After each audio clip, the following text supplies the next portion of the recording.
Lūk, kāda cena ir Lietuvā šodien. Eiro 6,09 dīzelītim, bet to pastīsimies sīkāk. Esam sagaidījuši laiku, ka Lietuvā ir dārgāks benzīns, bet nevis tāpēc, ka Latvijā samazināja cenu, bet Lietuva pielika vairāk. Kur ir Lietuvas cirkuls? Iezūmēs. Labi, tā. Dīzels eiro 6,49 un 95. benzīns eiro 5,19. Tā kā ir diezgan dārgāks. Latvijā dīzels šodien nestē bija eiro 4,97, labi, tad eiro 5,0, reāli 14 centi dārgāk. Bet, kas interesanti, tā lielā starpība ir tikai uz dīzeli, jo benzīns bija eiro 5,17 nestē. Cirkuls parasti ir dārgāks, visdārgākais. Tāda starpība.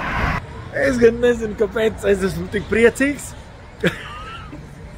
Bet, ekonomiski jau tas ir baigā priekšrocība, ja kādā valstī ir degviela lētāka, un tas ir, kāpēc mēs šitos salīdzinājumus auto publicējam.